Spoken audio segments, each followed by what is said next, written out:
And they've got the headline, Xi bullies will be bloody. President Xi Jinping has warned China will take resolute action to defeat any push for Taiwan's independence. Leisa warned that foreign countries seeking to bully Beijing will face bloodshed against a great iron wall of 1.4 billion people. A lot of detail in here. And this was marking 100 years of the CCP, and President Xi was dressed in the Mao grey suit, channeling Mao Zedong. What do you make of this? I think it's very, very concerning. Well, I think you would have heard this tonight as well. It was the threat of you face the Great Wall of Steel. Now, let's just step back a bit. Where is that steel? What are they using to make that steel? They're using our iron ore. So that's what we're going to face. So we keep giving our iron ore out to China. It's going to come back to us is because we dare to stand up to China, and we'll cop the great, steel wall. It's highly emotive language. It's 1.4 billion people that are being rallied up to say that China will not be bullied. And I think that kind of rhetoric coming out of China after what we've seen and the attacks that they've made on us as far as our barley, our beef, our wine, you name the various commodities that they've gone after.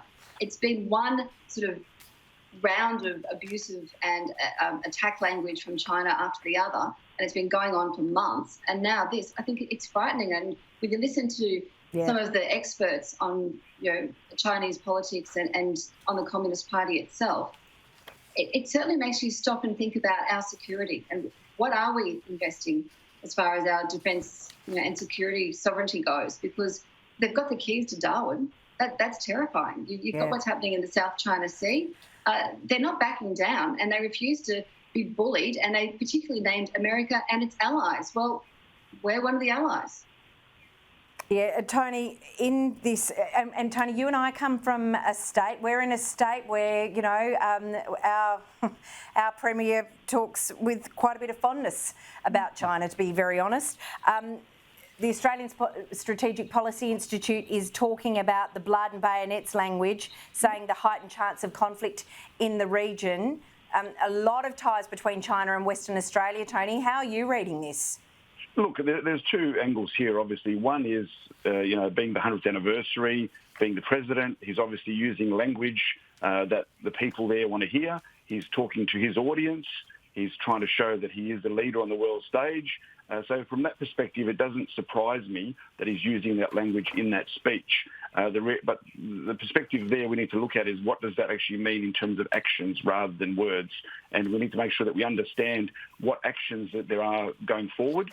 The words are one thing, but we need to manage their relationship carefully as well because, they are an important player in the world. They have a huge military capacity, and we need to find that balance to work, together on the global stage, because ultimately if we keep the confrontational approach going and we keep escalating that, there's going to be no winners out of that. So I'm not sure what the easy answer there is, but we do need to try and find it, and we do need to find common ground.